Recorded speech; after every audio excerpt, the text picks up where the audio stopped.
I think she hates him. Yeah, well, yeah. Okay, so we can all agree on that. That's a given. I also think that she wants to take him out. She does not want to be the first lady anymore. They agree with you. She doesn't want to be the first lady. She destroyed the Rose Garden. Who hates Christmas? Melania Trump hates Christmas. She doesn't want to decorate for Christmas. She doesn't want She doesn't care about him. She doesn't want to sleep in the same room with him. She can't tolerate him. Allegedly. And she does. Yeah, how do you know all this? Yeah, You don't know all this. Allegedly, that's why. I think she hates him.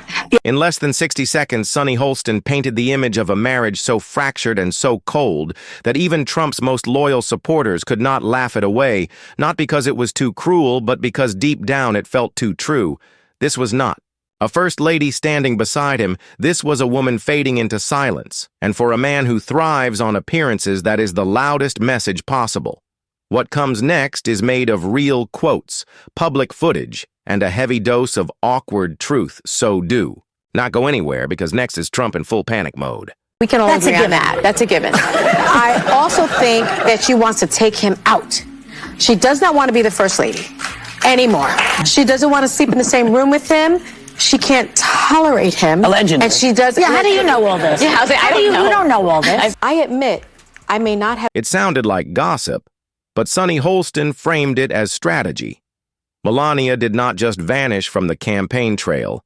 She disappeared from the narrative he needs to sell, the one where he is still the strong man with a strong woman beside him. And if you think that is only personal, you have not seen what follows. Can't have a felon, a liar, a serial cheater. You know, he had Melania next to him, his third wife, who he cheated with Stormy Daniels on while she was pregnant. I think he stands against everything and flies in the face of everything that a Catholic believes and holds dear. He is not a faithful man. Trump has denied ever having an affair with Stormy Daniels. Oh, that again? He once stood on stage with Melania beside him while the world whispered about Stormy Daniels.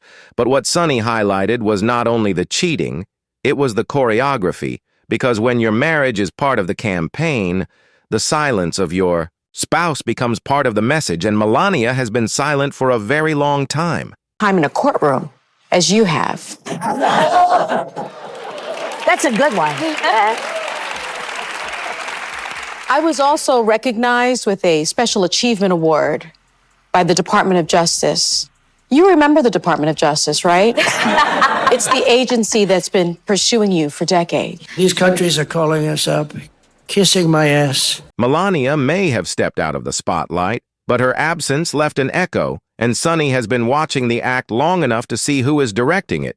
He began as a victim of the system, and now he is a one-man act playing to no audience. Trump, transformed from media martyr to lone performer, and his next act is just beginning. There is no list. And then all of a sudden, Trump says to his reporters, what's going on with on Truth Social? What's going on with my boys? And in some cases, gals. We have a perfect administration, the talk of the world, and selfish people are trying to hurt it all over a guy who never dies, Jeffrey Epstein. So now he's calling his supporters selfish. He's trying to make this go away, yet in 2002, he told New York Magazine, I've known Jeff for 15 years. He's a terrific guy. He's a lot of fun to be with. It is even said that he likes beautiful women as much as I do. And many of them are on the younger side. Yeah, ill, right? So he said that. And then also what Pam Bondi didn't release because it's already been released, Trump's name is on the logs, the passenger logs of Epstein's aircraft at least 7 times. That's already been made public. I mean, of course, Trump is denying any and all allegations, but all of that information is out there. Why not just put it to rest and say— He blames the press, then the prosecutors, then even his own supporters, while dodging one simple thing, the truth. Because at this stage, Trump is not giving answers. He is giving monologues. They are dying to make a deal. Please, please, sir, make a deal. I'll do anything. I'll do anything, sir. And then I'll see some rebel Republican, some guy that wants to grandstand, say, I think that Congress should take over negotiations. Let me tell you, you don't negotiate like I negotiate. I'll even give you a free View mug.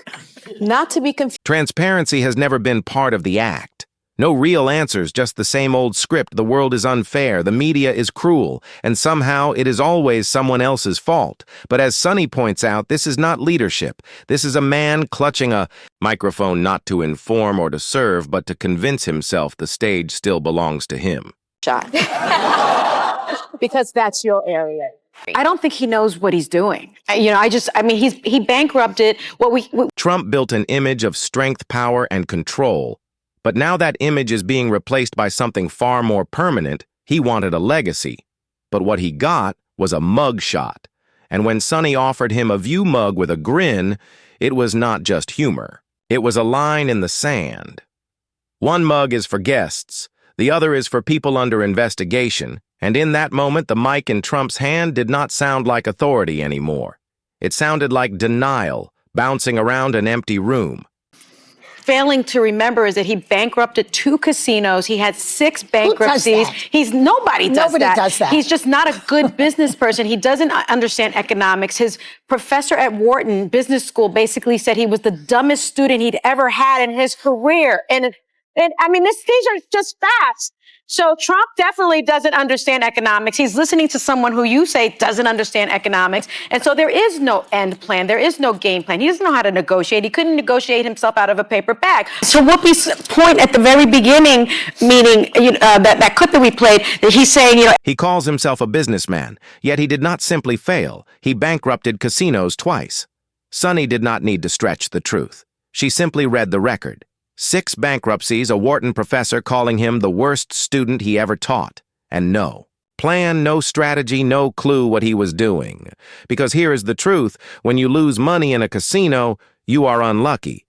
But when you own the casino and still go broke, you are not fit to run a lemonade stand, let alone a nation. Numbers are down. U.S. employers cut more jobs, 172,000 jobs last month, than any February since 2009 during the global financial crisis. To all those people who are out of work? Yeah. And that's just in television. They're going to lose their homes. They're going to lose everything. Stocks are down. The recession risks that he's saying that there maybe not. He doesn't want to say anything. Well, the people that do study that say that the recession risk is now about 40%. Yeah, about 40%. So it's just fascinating to me that more people aren't talking about the fact that he is tanking the economy. But this is bigger than casinos or classrooms. It is about jobs and families. A country that saw 172,000 people lose their jobs in a single month, while the man in charge kept blaming everyone but himself. He talks about greatness. While Americans lose homes, savings, and hope, this is not economics, it is theater. And the only thing falling faster than the numbers is the myth of his competence. And just when you think the harm stops there, he tries to change the rules. Stay tuned. Come by plane and then overstay their visas. They overstay their visas. They overstay their visas, so they're undocumented. The Europeans that come here that overstay their visas are undocumented, but they don't come across the southern border. Mm-hmm. So I think there's a very clear message as to what this president wants the look of a criminal migrant to look like, what an undocumented migrant. He did not rewrite textbooks. He rewrote enemies not with truth, but with fear. And the message was clear.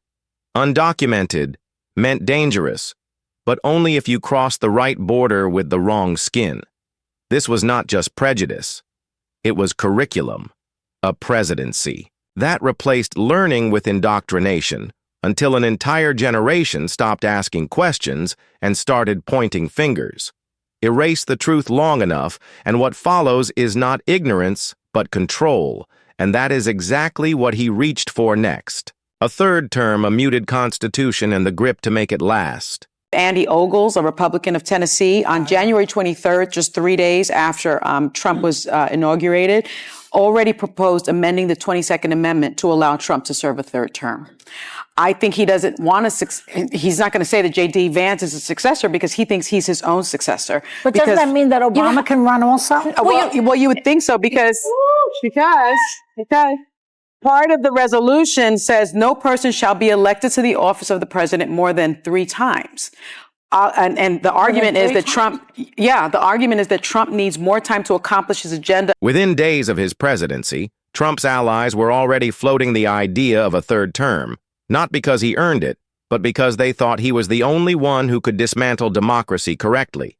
Sonny did not shout. She simply posed the question. When a man bankrupts casinos and loses 172,000 jobs in a month, why exactly does he need more time? And if that sounds extreme, just wait to see how he plans to hold on to power, one Guard troop at a time. He is militarizing and deploying the Guard for the purpose of policing Americans' protest activity, right? Our freedom of speech, our freedom of assembly. And there's a very big, stark demarcation between military troops and law enforcement, public law enforcement, civilian law enforcement. Right. And you are an army turned inside to police its citizens can cause chaos, fascism. And so I think that's Civil the way, war. And civil war. Yeah. I think that's the way we need to look at it, because deploying the National Guard is supposed to be a last resort. But what this president is doing is that he's saying he's going to deploy them. You can rewrite the Constitution, but when that is not fast enough, you bring in the troops. Sonny did not just warn about overreach, she called it what it is. Fascism, because sending the military to police protests is not law and order. It is a strong man, rehearsing for an encore. A president who treats the National Guard like stagehands for his rallies is not maintaining peace. He is maintaining the illusion. To me is that we have on the one side, this 34 count convicted felon. And on the other side, we have a man who the International Criminal Court has a warrant out for war crimes and crimes against humanity, because 46,000 Palestinians have been killed and mostly women and children, and 100,000 have been wounded. And so Gaza has become a wasteland. And that's something that we don't talk about, but that's just the truth of the matter. And so you have sort of one alleged criminal and one convicted criminal making plans that are illegal. You can rewrite the Constitution, but when that is not fast enough, you bring in the troops. Sonny did not just warn about overreach, she called it what it is. Fascism, because sending the military to police protests is not law and order. It is a strong man, rehearsing for an encore. A president who treats the National Guard like stagehands for his rallies is not maintaining peace. He is maintaining the illusion. They just need to get out of the Republicans' way, because the Republicans are damaging this country so much so that I think Trump voters are realizing they were lied to. Chris Murphy actually said Trump voters are starting to turn on him because they took him seriously when he said he would lower costs and didn't take him seriously when he said he'd act like a dictator. And now they are realizing the opposite is true. So I think people are feeling it. That's why you're seeing thousands and thousands of people with their hands off demonstrations all over the country. I think you are seeing some Democratic... He promised cheaper groceries, but delivered a wannabe dictator instead, according to Sonny, and echoed by Senator Chris Murphy. Even Trump's own base is starting to flinch, not because of the headlines, but because of the receipts' prices climbing, trust falling, and that little acting like a dictator part, turns out he was not joking. The illusion is breaking not from outside pressure, but from within. You do not need MSNBC to tell you that. Just look at the rallies that never happened and the silence of those who once stood by him. This is not a revolt. It is a quiet exit, and the doors are getting crowded on. Didn't watch it. I was looking for signs of an opposition party, which is what the Democratic Party must be at this point, not a resistance, because resistance is passive. Opposition is active. And I think that what I saw when Representative Al Green stood up and said, you don't have a mandate to take away Medicaid, and he was tossed out, I expected the rest of his Democratic caucus, rest of his colleagues to walk out with him. Because alone you can survive, but together you thrive. That is the energy that we need. They should have... Sonny was not just speaking about Republicans. She was warning the other side, too, when Representative Al Green stood and said, "You do not have a mandate to take away Medicaid." He was removed from the chamber. But what stunned Sonny was not the removal. It was the silence. No one walked out with him, and that is the real danger. Trump does not just dominate his party, he reveals the quiet collapse of everyone else's backbone. China has accused the United States of blackmail and declared that Beijing would fight to the end. The Canadian Prime Minister, Mark Carney, has said its friendship with the U.S. is over. Australia's Prime Minister, Anthony Albanese, said Trump's tariffs have no basis in logic, are not the act of a friend, and he called them totally unwarranted. Macron from France, he said the tariffs are brutal and unfounded. Donald Trump, I want to thank you for personally telling so many lies and committing so many alleged crimes. He called it, "Everyone is kissing my butt," but what Sonny saw was closer to a worldwide rejection. Canada says the friendship is over. France says his tariffs were brutal. Australia says he is no friend. And China skipped the polite talk and went straight to blackmail. That is not America. First, it is America alone. And the world is not asking if he is dangerous anymore. They are asking if America will choose him again. And what comes next is the most dangerous part. Not the isolation, but the illusion that it is strength. Everyday Americans, most families are going to lose between $4,000 and $8,000 in their homes. Some people will become unhoused. Some people will not be able to feed their children. Some people will not be able to educate their children. And people are going to die. Yeah. And let's not get away from that. But I would say one last thing. We need to name what this is, because we had someone saying, this is Trump's economy. This is Trump's economy. We should call this the Trump slump. This is the Trump slump. This is his deal. He needs to own this, and we should not let him off the hook. Anytime he says something like, well, it's probably going to be good, I'm using it as a negotiation, as you pointed out. Trump slump. This is all on him. There's him. He sold it like a comeback, but for most Americans, it felt like a collapse. Sonny did not just challenge the numbers, she named it the Trump slump. $4,000 to $8,000 gone per household, children pulled from schools, families skipping meals, some even losing their homes. Yet Trump kept spinning fairy tales saying it is probably going to be good. I am using it as a negotiation, but this was not strategy. It was sabotage dressed as slogans and calling it anything less than his fault is, letting the arsonist blame the fire on the weather. Mass deportation and internment camps. And I'm also worried about Elon Musk warning Americans to prepare for temporary hardship. I'm surprised at the result, but I'm not surprised. As a woman of color, I was so hopeful that a mixed race woman married to a Jewish guy could be elected president of this country. And I think that it had nothing to do with policy. I think this was a referendum of cultural resentment. They say history repeats itself first as tragedy, then as farce. But what do you call it when the farce wears a flag pin, holds a Bible upside down, and flirts with mass deportation? Sonny warns of internment camps and Elon Musk's vague calls for temporary hardship, making it clear this is not a cultural shift. It is a moral collapse where truth is negotiable. Empathy is weakness, and the presidency is not a standard but a loophole. And maybe the most dangerous part is how numb we have become to the circus, forgetting the ringmaster is a convicted felon. Material on a daily basis. You help us do our jobs, and I'm so... He lied, he ranted, he fell apart, and somehow he kept going. So thank you, Donald, for making our jobs easier, for reminding us every day that when a convicted felon becomes the face of a nation, the question is not only what happened to him, but what happened to us. Really financial. I mean, if you look at some of the numbers, it could be financial. And I don't know that it's purely political. It could be.